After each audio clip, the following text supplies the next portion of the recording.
जय हिंद दोस्तों। जिस तरह से पहलगाम में आतंकी हमला हुआ उसकी हमने देखा, वैश्विक स्तर पर भी बहुत से राष्ट्रों के द्वारा घोर निंदा की गई है। तो हमारे देश को क्या करना चाहिए कि जिस तरह से वैश्विक देशों के द्वारा हमारा समर्थन किया जा रहा है, उसी तरह से हमारे देश की सरकार को एक स्टैंड लेने की आवश्यकता है कि वैश्विक स्तर पर जिन राष्ट्रों ने समर्थन किया है या नहीं भी किया है, उनसे एक अपील की जानी चाहिए कि यदि आप इस बात की कड़ी निंदा करते हैं तो आप हमारा समर्थन कीजिए। क्योंकि जिस तरह से यूएस इस बात का फ़ायदा उठाता है अक्सर कि उसके पक्ष में अगर कोई बात नहीं होती है तो वो अक्सर वैश्विक लोगों को धमकी देता है। हमें धमकी देने की आवश्यकता नहीं है, लेकिन हम इस बात को तो कह ही सकते हैं कि आप अगर हमारे साथ हैं तो पाकिस्तान के साथ सभी व्यापारिक संबंधों को समाप्त कीजिए और उसे जब तक वो आतंकवाद को संरक्षण देना बंद नहीं करता और इस तरह के आतंकवादियों को नस्ते नाबूद नहीं करता है, तब तक उसके साथ किसी भी प्रकार का संबंध बनाने से आप लोग इनकार कर दीजिए। इस तरह का भारत सरकार को स्टैंड लेने की आवश्यकता है। और अभी मैं अलग अलग लोगों से जिस तरह से मिल रहा था, उनके जिस तरह से मुझे रिस्पांस दिखाई दिए, तो मुझे समझ में आता है कि इस देश में आतंकी हमला तो हुआ ही, उसके बाद में एक धार्मिक संप्रदायित्व को भी बढ़ावा दिया। मतलब अगर धर्म पूछ करके वहाँ मारा गया है तो ऐसा नहीं है कि वहाँ बचाने वालों में भी वो मुस्लिम्स, जम्मू कश्मीर के जो भी मुस्लिम्स पहलगाम के थे, उन लोगों ने बहुत बढ़ चढ़ करके उसमें हिस्सा लिया है। तो हम इस बात को बिल्कुल भी नकार नहीं सकते कि मुस्लिम्स भारत के प्रति लॉयल नहीं है या पहलगाम के लोग भारत के प्रति लॉयल नहीं है, और उनकी लॉयल्टी पर हम इस तरह का प्रश्न चिन्ह खड़ा कर रहे हैं। मतलब अगर कुछ लोगों के द्वारा उनका सपोर्ट किया गया है तो उससे कई गुना ज़्यादा लोग उसमें सहयोग में भी तो लगे हुए थे। वो लोग आज खुल के भारत के समर्थन में हैं। उन्होंने भारतीयता साबित, क्यों मुसलमान को भारतीयता साबित करनी पड़ती है? अगर वो किसी एक विशेष धर्म का व्यक्ति है तो अपने आप को क्यों मुस्लिम से आगे बनने का प्रयास करता है? हमें सभी धर्मों के प्रति सामंजस्य बनाए रखने की आवश्यकता है। ये देश सभी का है, किसी एक विशेष धर्म के व्यक्ति का नहीं है, और हमें सभी को साथ में लेकर के चलने की आवश्यकता है। अभी हाल ही में मैं एक व्यक्ति से कल मिला जो बिल्कुल ही धार्मिक कुंठा का शिकार था। उसने जिस तरह की बातें कही कि हमारा देश हिंदू राष्ट्र क्यों नहीं है, एक समय आएगा कि हम बहुत ही कम बचेंगे और उनकी संख्या ज़्यादा हो जाएगी, फिर वो हमें दबा लेंगे। इस तरह की कब तक मानसिकता को हम दिमाग में घुसे करके बैठेंगे? उस मानसिकता से हमें बाहर निकलना पड़ेगा ना। ये देश सभी का है और इस देश में सभी के पुरखों का खून शामिल है। सभी ने इस देश को बनाने में अपनी महत्वपूर्ण भूमिका निभाई है। ये देश संविधान से चलता है। इस देश में धार्मिक संप्रदायों को सभी को समान स्वतंत्रता दी गई है। दोस्तों, ये देश दुनिया के सभी देशों से बेहतर है, जहाँ पर सभी धर्मों के लोग सामंजस्य के साथ रहते हैं। लेकिन कुछ ऐसे लोग हैं हमारे यहाँ, ऐसा नहीं कि कुछ सारे हमारे यहाँ ही हैं, वहाँ भी इस तरह के लोग हैं। वहाँ की इस आतंकी हमले से क्या वहाँ के लोग परेशान नहीं है? वहाँ की जनता भी परेशान है। वहाँ के लोगों को उस चीज़ से मतलब नहीं है कि क्या हो रहा है। ये तो कुछ चंद लोगों की नाकामी या हरकतों के कारण भुगतना पड़ता है सारी जनता को। जिस तरह से हम लोग उन्हें डिपोर्ट कर रहे हैं, तो वहाँ की जनता किस तरह से परेशान है जो भारत में रह रही थी? किस तरह से जब उन्हें हम डिपोर्ट कर रहे हैं तो बॉर्डर पे उन लोगों के द्वारा जो वीडियोज आ रहे हैं वो रो रहे हैं, बिलख रहे हैं कि हमारी इसमें क्या गलती है। लेकिन राष्ट्रभक्ति है आपके अंदर तो राष्ट्र के द्वारा जो गतिविधियां की जाएंगी उसके लिए तो आप भी जिम्मेदार होंगे। इसलिए हमारे देश ने जो भी स्टैंड लिया है वो वाकई काबिल तारीफ़ है। लेकिन हमें अपने देश में इस तरह के धार्मिक उन्माद जो फैला रहे हैं उन पर भी कड़ा अनुशासन बनाए रखने की आवश्यकता है। उन्हें भी समझाने की आवश्यकता है। वो जिस राजनीतिक दलों का समर्थन करते हैं उस दलों के जो शीर्ष नेतृत्व है उनके द्वारा भी उन्हें समझाए जाने की आवश्यकता है। अभी मैं जिस तरह से राजनीतिक प्रभुत्व बढ़ रहा है ना, कि अगर आप किसी दल के हैं और आप राजनीतिक सत्ता पर किसी प्रकार काबिज हैं और आपके किसी रैली में, अभी मैं एक हरियाणा का वीडियो देख रहा था जिसमें एक डीएसपी किसी एक प्रतिष्ठित नेता के बगल में बैठ करके सार्वजनिक तौर पर माफ़ी मांग रहा है, क्योंकि किसी कार्यक्रम में उसने उस व्यक्ति को पहचाना नहीं और उस नेता ने उस व्यक्ति को, बेचारा डीएसपी, मुझे तो लगता है यदि उस डीएसपी ने माफ़ी मांगी है तो वो डीएसपी हो सकता है उन्हीं की कृपा पात्र रहा हो, उन्हीं की कृपा से डीएसपी बना हो। नहीं तो आप एक सरकारी अफसर हैं, आपको क्या ज़रूरत है किसी के सामने माफ़ी मांगने की? आपने अपना फर्ज अदा किया है। यदि आपने अपना फर्ज अदा किया है तो आपको ऐसे कुंठाग्रस्त नेताओं के सामने माफ़ी मांगने की क्या आवश्यकता थी? आप राष्ट्र के लिए काम कर रहे हैं, आपको क्यों उस व्यक्ति के सामने माफ़ी मांगना पड़ा? और ये देश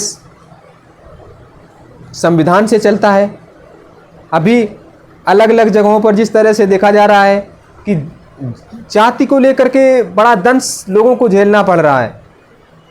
कोई व्यक्ति है जो बारात निकालना चाहता है, उसको हमारे भाइयों के द्वारा घोड़ी से चढ़कर बारात नहीं निकालने दी जाती है।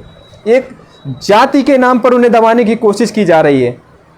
तो हम सभी समान हैं ना। वो एक निचला तबका क्यों अपने आप को नीचे ऐसा महसूस करता है कि नहीं मैं हिंदू धर्म का नहीं हूँ? हमें उसे महसूस करवा रहे हैं ना, तो उसे भी साथ लेकर के चलने की आवश्यकता है। अगर वो व्यक्ति अपनी बारात निकालना चाहता है, समाज में खुल करके बोलना चाहता है, अगर वो किसी अपने महापुरुष के नाम का जयकारा लगाना चाहते हैं, तो उन्हें क्यों रोका जा रहा है? अगर वो व्यक्ति जय भीम बोल रहा है तो आप उस पर हमला कर देंगे। जिस तरह से अभी वीडियोज वायरल हुआ, हमने भी देखा, आप लोगों ने भी देखा होगा कि किस तरह से लोगों को कपड़े उतार करके लाठी डंडों और बेल्टों से पीटा गया। ये तो घोर निंदनीय है। एक वो धर्म को पूछ करके आतंक को बढ़ावा दे रहे हैं और आप देश में जाति को पूछ करके एक अलग प्रकार का उन्माद खड़ा कर रहे हैं। ये कहीं भी सार्थक तो नज़र नहीं आता ना। हमें देश को एक सामंजस्यता के साथ में लेकर के आगे बढ़ना है। हमें अपने देश में वैमनस्य को बढ़ावा नहीं देना है। आने वाली पीढ़ियां हमें किस तरह से याद करेंगी कि हमारे पूर्वज जाति धर्म के नाम पर आपस में लड़ते थे। हमारे देश में शिक्षा की ज़रूरत है, स्वास्थ्य फ्री करने की आवश्यकता है। नहीं, हम स्वास्थ्य शिक्षा को फ्री नहीं करेंगे, ऐसा क्यों? और जिस तरह से उसमें हमला हुआ, उसके बाद माननीय प्रधानमंत्री जी को सर्वदलीय बैठक में होना चाहिए था, लेकिन नहीं, वो तो बिहार में रैली करने के लिए उत्साहित थे। और जिस तरह से उनका वहाँ का वो वीडियोज मुख्यमंत्री के साथ में वायरल हो रहा है, वो सवाल खड़े करता है कि आपको सिर्फ चुनावी मुद्दा ही बड़ा नज़र आता है। हमारे देश में हमला हो गया, उसकी आप लोगों को कोई मतलब क्या ही कहें।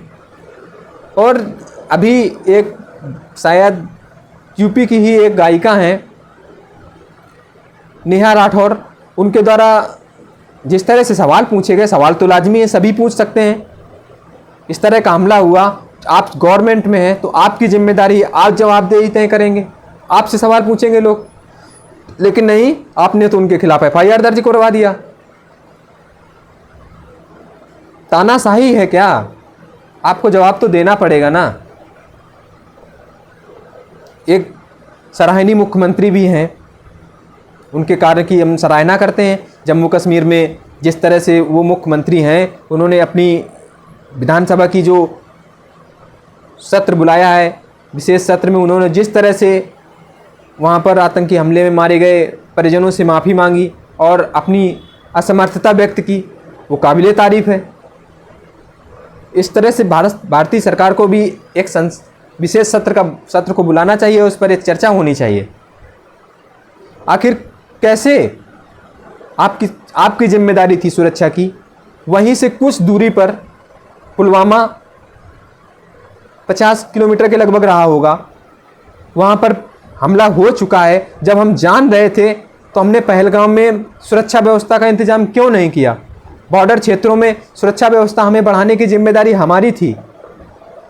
अगर आतंकी वहाँ पहुँचे तो हमारा अकाउंटेबिलिटी तय होती है, हम उसको रोक पाने में अक्षम रहे। अच्छी बात है कि आपने उस चीज़ को स्वीकार किया कि हमारी चूक हुई है, लेकिन जवाबदेही भी तो तय कीजिए। कैसे? आप कहाँ थे? क्यों नहीं आपने सुरक्षा व्यवस्था का इतना इंतजाम किया? आखिर वहाँ आपको पता ही नहीं था। आप तो इस तरह से बोल रहे हैं कि आपको पता ही नहीं था कि वहाँ सुरक्षा व्यवस्था का इंतजाम है कि नहीं है। किसके हाथ में सुरक्षा व्यवस्था दी गई है? कहाँ है आपकी विदेश नीति जिस पर हमें गर्व था? 56 इंच का सीना लेकर के चलने वाले हम अपने 26 नागरिकों को बचा पाने में असमर्थ हो गए। सवाल तो बनता है।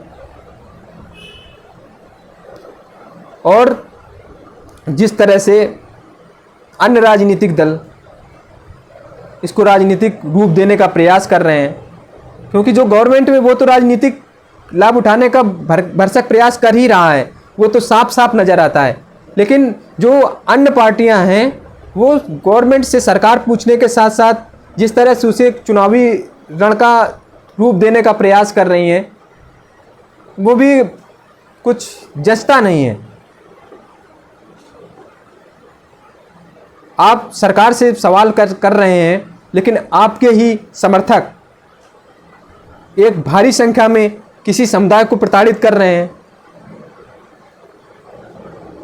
इस पर भी तो सवाल पूछा जाना चाहिए।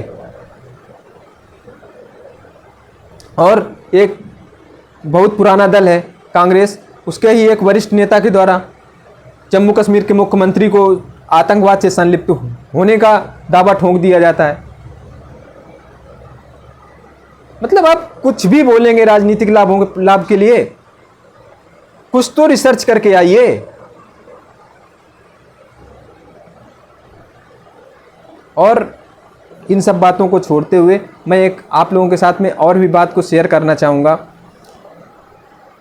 कि जो भी इस देश के प्रतिष्ठित शिक्षक हैं या जो भी बड़े बड़े कोचिंग संस्थान हैं, उन लोगों से भी मेरी एक अपील है कि आप लोग एथिक्स के जो चैप्टर है, एथिक्स का क्लास है, उसको सार्वजनिक कीजिए और लोगों को हो सके तो लाइव जोड़ने का भी प्रयास कीजिए। आप लोग अगर सभी प्लेटफॉर्म्स से मेरा एक अनुरोध है कि एथिक्स की क्लास आप सभी के लिए निःशुल्क कर दीजिए, तो हो सकता है हमारे देश में उस एथिक्स का क्लास सभी लोगों के पढ़ने से कुछ मानसिकता में बदलाव आए। ये जो धार्मिक उन्माद को बढ़ावा देने वाले लोग हैं, ये लोग उस क्लास को ज्वाइन करें। किसी भी प्रकार से हमारे भारत में हर एक नागरिक को जो सिविल सर्विस की एथिक्स की क्लासें होती हैं उनको पढ़नी चाहिए। जो भी 40-50 वीडियोज़ रहते हैं उनको सभी वीडियोज़ को उन्हें दिखाया जाना चाहिए। एथिक्स की क्लास सभी को लेनी चाहिए।